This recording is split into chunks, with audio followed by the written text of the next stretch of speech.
Are you serious? It's been a while, man. It's been a while. There's plenty of ways to kill some time out there. Thank you for killing some time with us in advance. My name's Marcus Bronzy. And me, I'm Funk Butcher. Hey, good to have you back, Funk. I'm back. Good to have you back in the building. Before we crack on with today's show, don't forget you can head over to howtokillanhour.com and check out everything we've been killing time with recently. We got blog posts, we got videos, we've got more blog posts, more videos, previous episodes of the podcast. We've also got merchandise. So if you want to get yourself some How to Kill an Hour garmness, t-shirtness, hoodies, socks even, or a mug. The mugs look cool, or stickers, head over to howtokillanhour.com. Glad to have you back on the show, Funk. Yes, glad to be back. How you doing? You've been a busy boy, though, haven't you? I'm always busy. Well, you've been at the BBC. Yep. Putting that one fist up, the one leather gloved fist up for the whole month that they give you for Black History Month. Isn't it a privilege? Yeah. You got a whole month. Fit in all that content, boy. Yeah, you got to squeeze it in. 400 years. And technically, squeeze it into a month. And technically, it's not a whole month because we all know the 31st is Halloween. So that already that takes a day off. That's why they did that, man. Oh, they got us again. The man got us again. Yeah. So yeah, you've been busy, man. Talk to us about that though. Cool. What have I been up to? What haven't I been up to? So did a bit of radio. Was on the BBC for One Extra Talks, and that was hosted by a young Don called Reese Parkinson, who I am very familiar with, as are yourself. Yeah, man. Because Reese is actually one of my ex-radio students.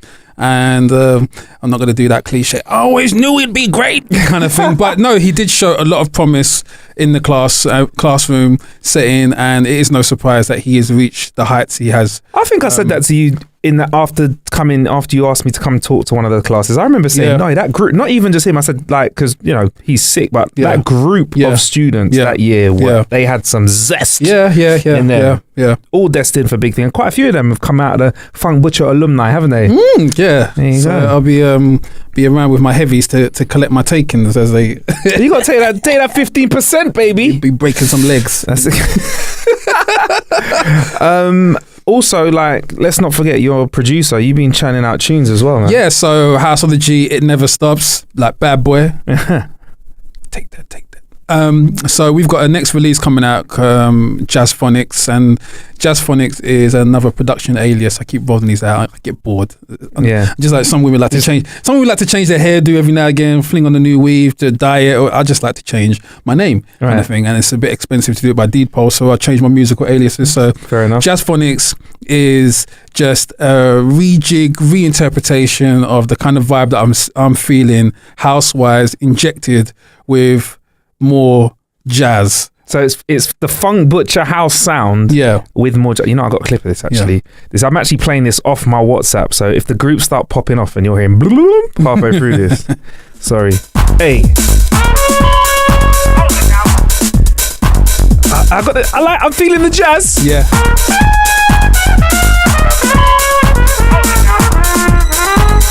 So it's important to mention the jazz influences there is from a guy called Johnny Woodham. So Jazz Phonics is me and Johnny when we come together. Wait, so this is Johnny playing live? This is live trumpet.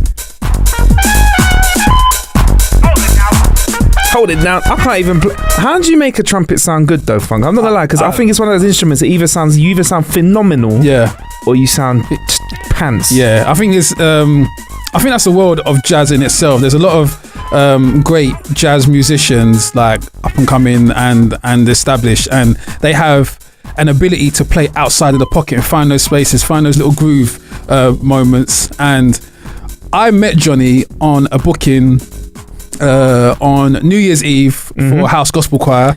Shout out to the House Gospel Choir. We went up to, I believe it was Newcastle, and we did a gig there. And Candy Stanton was performing there also, like renowned vocalist, Grammy-nominated vocalist. And Johnny was hired in to be one of the session players for the House Gospel Choir. So normally the House Gospel Choir setup is they've got a live DJ, that was myself, and he plays the backing track and they sing their renditions to it. And they have live instrumentalists, whether a keyboard player, horn player and so forth. And Johnny was a horn player in that gig. And there's always like a warm-up section to it, and I was kind of playing some house records, and he was kind of improvising with his trumpet over the top of it, and I was just like, this guy's sick. He was literally just playing off the fly, and the way he was catching the groove, I was thinking to myself, okay, like, you know me, I'm not a procrastinator. I was like, okay, let's do some work. So it took a while to pin down Johnny, because Johnny is a very, very busy guy.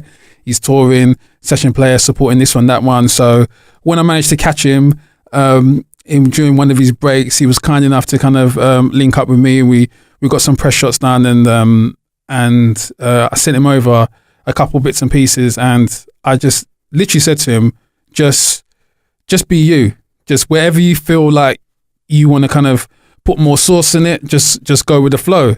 So I didn't want anything too structured. I didn't want it to kind of restrict and restrain his creativity.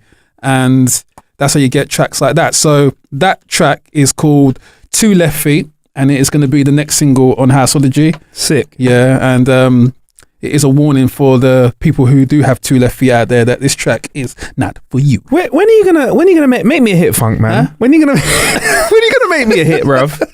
Out here producing beats for other people. Make me a hit, Funk. Yeah, it's coming. You're not a hit factory out here, bro. Who, me? Nah, not at all. I'm trolling Funk because of a tweet the other day. I can't remember what was the general gist of your tweet the other day. I can't remember, what was it? Is it basically you were saying I like to make music? Yeah, I think. Do you know what it is? That was in.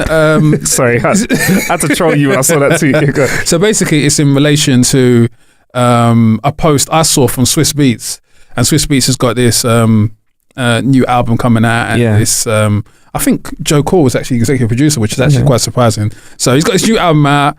I think from the UK, he's put gigs on there. He's got Wayne on there, Pusha T, Locks. It's really, really, really kind of a celebration of lyricists with a real great producer. But what Swizz has alluded to is the fact that there's a difference between a beat maker versus a producer. Some might think that they're very much the same, but a beat maker, and this isn't any a shot at or a dig at anyone who considers themselves a beat maker, but they are more productive on that side of things, where they just constantly they're like a conveyor belt. Right. Okay. They roll out instrumentals to service various artists. So they may not specifically have an idea, a creative idea in their realm. So they are they're kind of flexible enough to suit different genres and different worlds. Whereas a producer, he's actually trying to create an audio picture, an audio movie. And he's very specific about the talent or the artist or the sound or the composition or the general energy of the track that he's trying to create. So that's the beat maker versus producer. It's not a kind of a snobbish perspective. It is literally a case of, I know a lot of friends who are beat makers, and they're sick. They're very sick. They're very talented. They're technically, the way they're able to compose music, and they've just got a high productivity, and that's what's kind of that defines them as able to kind of keep on the more commercial edge of their job, of their job requirements. Whereas the producers they tend to be a lot slower in their output, because their stuff is a lot more deliberate, where they're trying to create certain pictures and certain messaging within their art form. So so that was kind of the backdrop of that tweet. I had to kind of elaborate on it. So it putting a few noses out of joint. So is this a speech that means that I'm gonna have to pay more for the hit that you're gonna make me? You gotta pay more. All right then, I guess that makes sense. So what are you trying to say? Like, it's the difference between when I make a sandwich to eat quickly, I'm just making it to eat. But if somebody's making a culinary masterpiece, so you're Heston on the beat, and I'm like school dinner lady on the beat. Yeah. I mean, that's why they got the Michelin star rating. There's food, and then there's food. Oh, so you're Michelin star? Okay. Oh, okay. All right, Funk's a Michelin star producer. I dropped myself in it because I said I wasn't firing shots, and then I went and then I let off the cannon. No, okay. Let me start again, yeah? No. Like, there's there's literally Michelin star, and then there's Michelin star. Do you know what it is? It depends on your palate. Clearly, because you can take someone to a very, very upper crust, high end eatery, and they may not like the stuff being served, and their palate is really McDonald's. I really didn't know music had this snobbery in it, man. Do you know what it does? I think everything does that. But personally, I just feel like there's a very clear distinction between McDonald's. McDonald's, people who don't mind tartar sauce, which is what's tartar sauce supposed to go on? Yeah, okay, well, not your McDonald's. Exactly, okay, cool, yeah. But they don't care because they will put it on anything. So right. You see where we're going with this. So there's some things like, typically a bacon sarnie, is supposed to go with the HP brand sauce. Okay. Yeah, but some people are trying to put, I don't know, mayonnaise on it. And I guess if they want to put mayonnaise on your bacon sarnie, then that's you. That's your palate. Speaking of fast food, actually, we've got something that we'll hop into, but I'll let you know what I've been getting up to recently. Before we actually start talking about the tech in the show, I've been shortlisted into this thing called LaunchPod. So basically, Wise Buddha, big radio production company in the UK, they produce for Radio 1, Capital, I don't know, loads of people. They want to create. Billy's in the room. The way he just dropped that, Billy, so calm. Well, I've just been accepted. Yeah. Well, brother, celebrate yourself, brother. I'm very, very happy. I'm very, very happy. Okay. Honestly, very, very happy. Now, what is LaunchPod? So LaunchPod is basically this idea that's come from Acast, who are a podcast provider, and Wise Buddha, who are a big production company. Yep, heard of them. And they want to create some original content. So I wrote a little pilot. An audio documentary. I think I'm one of the first in the UK to make one in this specific style. And obviously it's tech based. It's about a guy who has been on the show, actually, Joshua Browder, the guy behind DoNotPay.co.uk. So we kind of delve into his story about how he's using technology to not just help people get off parking tickets, but to change lives. He's out here making me feel like I've not done anything with my life. So I celebrated him in a pilot, sent it to them, and it's in the commission process. So they're going to make an actual fully length show out of it. And for me, that's the big win, because I think that show by itself would be great. Yeah. And then potentially it could become a series. So I'll be leaning on you, the listener of How to Kill an Hour, to give it some support at the right time. But I can't wait for it, man. I can't wait for it, honestly, because this idea, we met just right at the start of How to Kill an Hour. Yeah. And it was like a bit of a, no disrespect to Josh, it was a bit of like this is just cool, let's keep it moving. And Josh was like, I think at the end of our conversation, when he made this website where he's gonna help people get off tickets, still does it, it's sick. He was like, I might help out human rights, and I did say to him, we should pull the clip. The show, that was it. And I was like, Josh, you're gonna change the world. He's like, nah, I'm like, nah, he's gonna do big things. So I'm happy about that, man. I'll let you know how that unfolds. And also the other entrants are really we've got some really good content as well. So I know people sometimes say this, but I'm like, whoever goes to get the full series commission, there's some great stuff in there. So I'm really hoping whoever wins or whoever doesn't win, I want to bring them over to the show and have a chat with them, man. Practicing that Oscar face. Okay. Right. So basically, that's Funk and I telling you what we've been up to recently. But this is a show where we like to lean into the world of tech. Yeah. And what I like about How to Kill an Hour, Funk, I keep explaining to people, is we are not tech gurus. No. We are not gadget gurus. No. We are not the guys that know everything about megapixels. I still don't know how to use the microwave. What is it about microwaves? Have you ever tried to use someone else's microwave? Yeah. It's like... but when you know your microwave, you know how it works. Yeah. But no other microwave is the same. There's a lot of useless buttons in there. Fuckloads. That's why on the microwave here we have at the office, it's got turn it onto one or two. It's got the old school turn that goes bing when it goes off. Because I was like, I'm sick of learning all the buttons. Like certain numbers on there. Who is really putting roast turkey? Yeah. Why do you need a roast? Who's defrost turkey? Yeah, defrost in the microwave. Who's really putting something in the microwave for an hour? No, exactly. Yes. What? When do you need longer than 10 minutes? Yeah. I've never even. No, I think I'm like a 1 minute, 2 minute guy. Yeah. And if it needs 4 minutes, it goes in for 2 minutes, comes out, then 2 minutes again. In fact, that is not a microwave meal.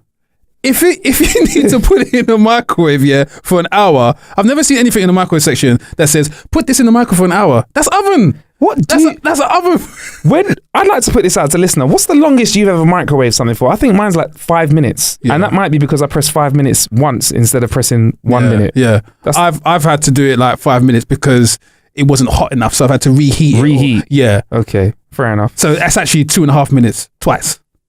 So we don't need. So the maximum number of minutes we need on the microwave should be what then? Like 2.5 minutes. 2.5 minutes. It's microwave food. Anything longer than that, that's oven food. Okay, it's bringing that snobbery back, Funk. That's what it is. There's a difference between Michelin star food and microwave food. But anyway, yeah, speaking of food, let's jump into the tech world. The king of burgers has been throwing some shade. Shade out there. I'm the king of burgers. You're the king of burgers, right? Fair enough. So yeah, man, I just want to say that in 2018, there's a lot of outrage, right? There's a lot coming from the right. There's a lot coming from the left, right? Yeah. There's outrage, there's anger. Yeah. And social media is a big platform for people Tweets to speak their to mind. The right to me, tweets to the left. Yeah, I'm stuck here. But if there's one thing that I do love from this social media world, it's just the comedic value. Oh yeah, the timing. Yeah, when a tweet bangs. Yeah. It does its job, and I'm liking the fact that brands are getting involved in this as well. So Kanye West tweeted the other day, McDonald's is my favorite restaurant. I think, why did he tweet that? What's the context of that? I don't know. How do you get from, I mean, what is it? Last week it was Trump. How do you get from Trump to McDonald's? When you quit politics, you can just switch like that. So basically, this is explaining where you are at life right now. Okay. When you leave politics, you don't want to mess around with that. You just want to go back to basics, and going back to basics is your favorite. So let's do the hypothetical timeline. So he met Trump, he wore the MAGA hat, and then he gets to a stage where he feels politics isn't for him, right? Then he goes to McDonald's and gets a cheeseburger. Yes. Okay. It's the American way. When Iron Man, in the first Iron Man movie, gets back to America, what does he say? Give me a cheeseburger. That's what he says. Yeah. That's exactly what he says. It's the American way. Yeah. So anyway, Ye said, McDonald's is my new favorite restaurant, and Burger King tweeted, it explains a lot. Now that tweet has got 641,000 likes. This is the closest thing you're going to get to real beef. But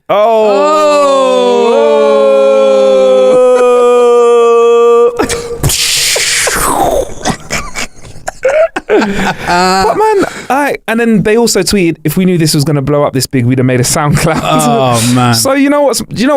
I just wanted to, the reason I'm putting this T-Funk is just like, is social media now the place where brands can really be edgy and fun? I feel like there's nowhere else. Yeah. Like in an advert, you can get done for slander and stuff like this. Yeah. Is this where we're gonna be finding comedy? Twitter more specifically. Is this the last place where you're gonna find raw edge comedy? This is even comedy. This is Jedi level marketing. Yeah. This is where that middle ground is won, where you can establish a personality, a likable personality to a brand which is probably has no voice, which is really under it. Probably prior to that has got really negative connotations attached to it. Like, you're probably getting vegans now going, hey, do you know what? I might go and get a burger because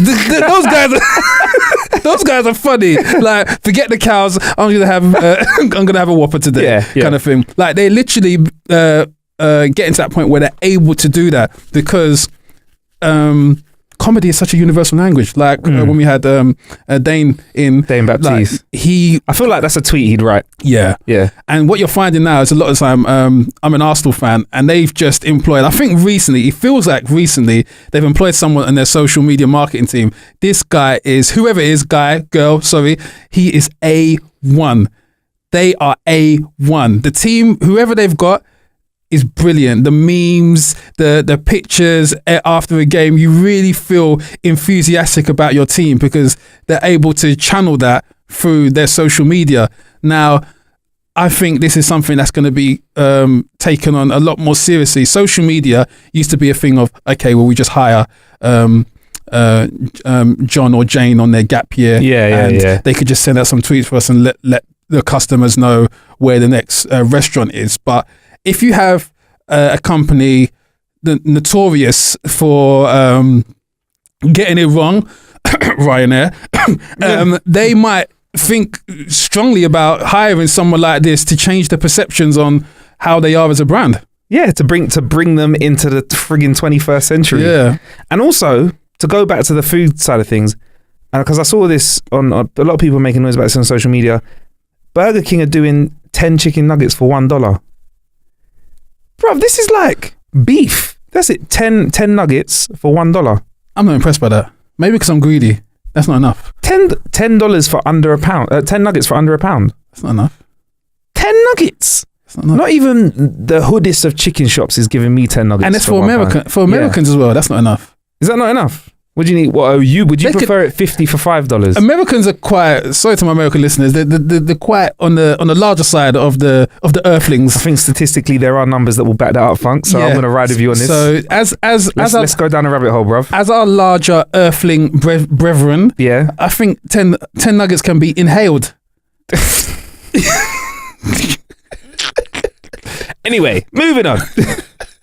Right. So before we talk about a computer game. You'll probably be able to guess what computer game I'm going to talk about. I'm going to hold this up to the camera. You may be able to see this if you are looking at the visuals for this. Shout out to Seagate, who gave us a game drive for the PS4, which turned the regular sized hard drive on the PS4 that we have into a 4 terabyte monster. Excuse me? Baking powder? 4 terabyte. Basically, there isn't much more to say about this drive than it works. You plug it into your PS. It says, this is a special drive. Would you like to format it for your games? You say yes. And then if you have a game that is already on your PS, you can move it onto this drive and play from it. So you've extended your hard drive. And this may be suitable for you if you have a game that's 100 gigabytes or plus. Okay. Are there any games that's come out recently that's about 100 gigabytes, Funk? Should we talk about that? Huh? Any big old games out there? Listen, yeah. That game. What game, Funk? Red Dead Redemption. Okay, he's dropped it on us. Yeah. That game. Wow.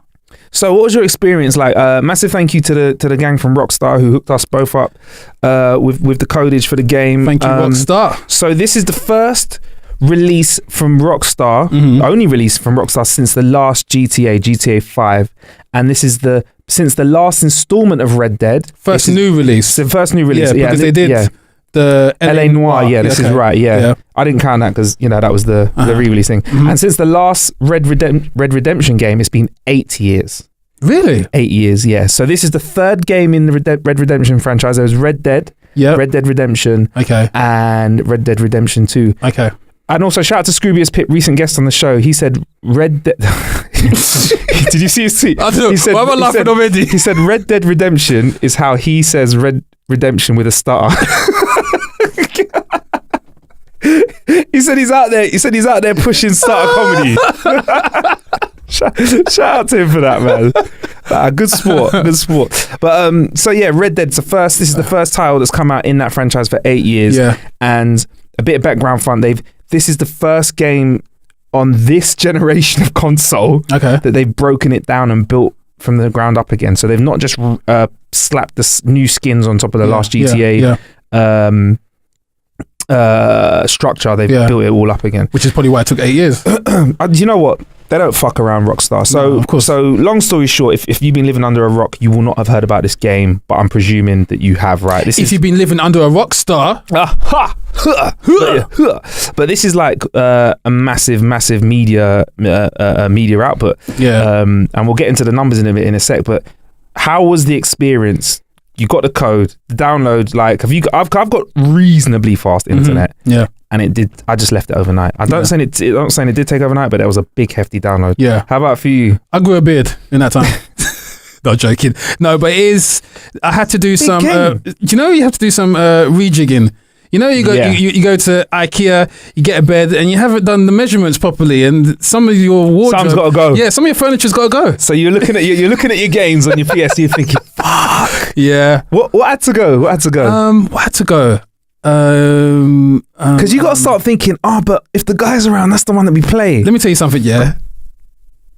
My finger was hovering over FIFA. What? Yeah. My finger was hovering over FIFA. I was just like, don't really play it that much anymore. You know, you're justifying in your head. There's no one else in the room, but you're hearing voices. And you think, okay, do I need to play it now? Maybe I can re-download it at a later date. And I know that is not going to be the case, because once Red Dead Redemption is on there, it's going to take up so much space. Unless that comes off, nothing else ain't going in there till you finish it. 100 gig, unless you get that bad boy hard drive. Yeah. All right. So did FIFA live? Yeah, FIFA lived. Final Fantasy 15 didn't. Really? Yeah. Damn. Yeah, Final Fantasy 15 didn't. What else? LA Noire came off this drive. Came off the PS quick in here. No, I've kept that. I've kept really? That. Yeah. Because I haven't finished it yet. Okay, fair enough. Yeah. What else? That Tom Clancy game. Which one? Division? Yeah. Okay, cool. That went. Yeah. All right, cool. So that must have cleared around enough space. Yeah. All right. Yeah. And then you slapped on Red Dead. Yep. Now, some of the people listening, you the listener, you may only know of the last GTA. It may have been your first game that you played from that universe. It's feasible 5 years ago. Or you may have played GTA and Red Redemption beforehand, Red Redemption 2 beforehand, but it's been so long that you might not be ready for this style of gameplay. You're not ready. Like, for me, Funk, like the first thing that stood out to me is that this is not GTA. No. Yeah, it's not GTA. Yeah. The only thing that makes it GTA to me is the maps. Yeah. Okay. I feel like I just recognize the maps very yeah, familiar. Yeah. But I'm not an average GTA player like yourself. Yeah. But that was the only aspect I felt like the size of it. Yeah. You felt like that was the only thing relatable to GTA. magnanimous is the size of the map. Yeah. And also because you're negotiating it via horse. Yeah. You're not exactly in a scenario where you are able to like drive at 100 miles an hour across roads. So you're like on a horse. Yeah. Which, you can't kind of spank, otherwise it will die, Yeah. quite literally. But yeah, what was your experience like in the game though? So you hopped into the game. Yeah. What do you think it was like? So I've hopped into the game. Obviously, you start off with this character Arthur Morgan, and it's a bit unassuming. You don't know too much about his background and whatnot, and he's part of this traveling band group of people from various walks of life, and they've all come together. I think it seems like they've been run out of their situation. Something's happened, and obviously I'm only in the early parts of it. I'm like 0.004% complete. But what I found really fascinating is just on the levels, or on a micro level, how huge and how much detail there is. So for instance, I think in the early part of the game, when you complete a mission and you return back to your camp, everyone within the camp you can interact with, and they have a name. Yeah. So there isn't this thing of there are important characters which obviously are gonna come up later in the game, which they've given the name, and there's obviously some fringe characters that just walk around in the background, and like they might say, hey, if you bump into them. It's not like some of the, I don't know, some of the scenery members within a game like Spider-Man. Exactly. Everyone here you can interact with, and not just interact with. There's ways of interaction, so you can be friendly with them or you can intimidate them. And I found that in itself was brilliant, the way they've linked that aspect of how you're perceived in the wider world can help your movement and your progress throughout the game. And I think they call it an honorable setting. Yes. Yeah. So the things you do within the game, Funk and I are trying our best not to give you spoilers. Yeah. But your actions have direct consequences. Some are immediate. For example, if you walk past someone and take out your gun and mess around, they might think that someone might see that happen. A little altercation might occur. You might say, ha, shoot everyone. But if somebody sees you and that's witnessed, you in that area now have a bounty on your head. Listen, Marcus, I don't play, man. Look at my eyes. I'm dead serious. Look at my eyes, man. I'm dead serious. Like, I've been Machiavellian already. Really? Yeah. I thought to myself, do you know what? Yeah. I'm Arthur Morgan, man. I'm Arthur Morgan, bitch. King Kong ain't got shit on me. Yeah, listen, I had to let people know from that ranch to that ranch across the whole state. Yeah, I run things here. So yeah, every now and again, I might buy some canned peaches. Yeah, or get some offal. I think some salted offal. Some salted offal. Yeah, I might get that for the camp. And other times, I might have to slap someone. Hey, would you don't touch my horse. Is that your horse? That's my horse now. My horse, man. Hey, that's a nice horse. Is that my name on that saddle? Get your ass off of there, man. Oh You know, so I believe I'd be the same. You know, like helping out in a camp, is one thing. Like 5 minutes away from helping somebody in the camp move some oats around or something like that, and then slapping someone else is a feeling. So you're kind of riding with the character that is like you said, you know, he's got a good heart. Yeah. But sometimes he just does bad things. Yeah. Okay, cool. Yeah. All right. Yeah. Nice. What do you think of the gameplay in general? Like, so, you know, I feel for me personally, and I like this, it's slower. Yeah. Like, you can't forcibly rush this game. There's no quick way around it. You can't go in and just hack it. Well, you probably could hack it if you wanted to in the future, but you can't just go in and just be like, right, that's it, I'm doing all the missions. I feel like you kind of have to get involved in different parts of the game to make it work for you. I mean, it's a world in every sense. Like it's like the choices and the decisions you make is like it's infinitesimal. Like you may not save that person. You may be a bit slow in, I don't know, rescuing someone's horse or helping them that's kind of fallen by the wayside. You might pass someone that you should have helped, and all these things are gonna I guess they may pay dividends or they may not. So you have to kind of be a little bit more careful in your decision making to fully enjoy the game. You can't just be like, okay, well, there's a group of people, I'm just gonna shoot them all up and then onto the next stage. It doesn't progress like that. It progresses in a very it meanders. So, and if you do play the game like that, you're gonna have a bad time. And everybody will hate you. Everybody will hate you. But I mean, in saying that, I guess the makers Rockstar must have an awareness of people who play GTA just so that they can get chased by the police. They just look at it, I'm gonna cause some, I'm gonna slap someone and I'm gonna shoot someone's horse so they fall off it. Get 5-star rated and see how long I can get outrun before a bear kills me. Hey, those bears don't fuck around. Yeah, I tried it with a bear, you know. Seriously? It didn't go down well, bro. My horse bolted and I fell off. Do you know why? Yeah, because I only had a bow and arrow. I was like, no. Let me come back. You come back with some weaponry. I need that stick of dynamite. Definitely. What's one tip that you'd give somebody playing Red Dead Redemption? Listen, just take your time. Yeah. If you have kids, lock them in the cellar. Don't do that. But just have complete silence, because you have to appreciate the time and effort that Rockstar developers have put into the game. The storylines in these games are insane.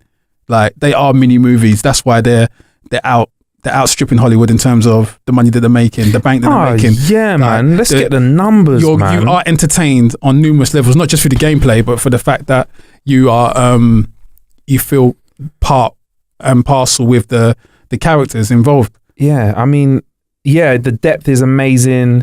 And it's not just characters, the animals react to you in a specific way. There's temperature, there's climate, there's all those sorts of things. So even you can go like that, like you just mentioned, the animals, the compendium in there where you can study and learn about the flora and fauna, and that helps you again make decisions as to what kind of livestock you should bring back to camp. Because, exactly. I mean, who's doing that these days? I mean, if I was a game developer now, I would probably be very, very naive as to what you would involve in the game to make it entertaining. But now the gamer is so sophisticated, it's forced the developer to have to kind of heap on this level of content. Otherwise, people become disengaged. Exactly. I mean, and do you think that Rockstar have pulled it out the bag on this one? Do you think they've done their job? Rockstar kind of have this thing about them anyway, where they're like the Barcelona of game developers. I think there was a time famously where you said that there was a game coming out, I think it might have been the GTA, and they didn't even turn up to promote it. Oh yeah, it was it was Eurogamer 2013. They were not there. No stand. They don't have to. No stand. They don't have to. And the game, to put that in perspective, I remember when I came back from E3 or just before I went, in the summer 2018, that game was number 7 in the game charts.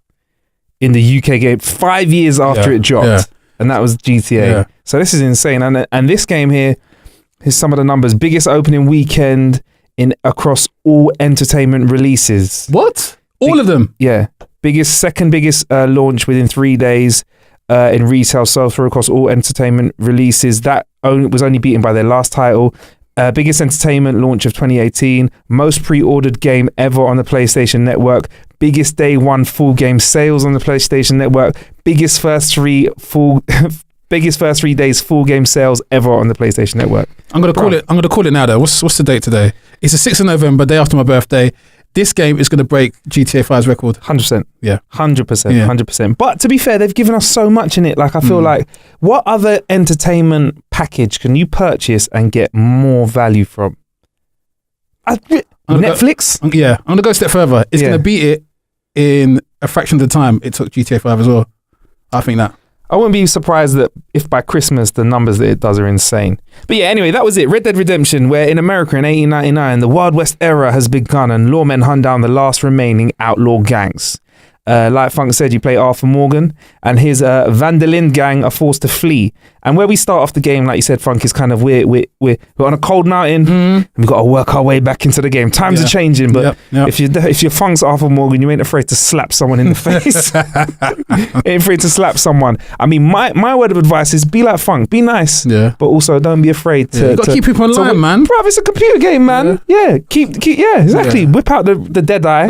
Oh, that is sick as well. They've kept that, haven't they? Yeah. So you can like do some super sharp shooting. That's dope, man. Yeah, shit. The fighting's sick in this game. Fist fighting is amazing. The gunfighting's amazing as well, especially with the fact that you're not like you haven't got like semi-automatic an AK-47 and rocket launchers and stuff like that. It's sick. But the level of realism in terms of the way your stamina is affected, the stamina of your horse, the stamina of your horse is affected.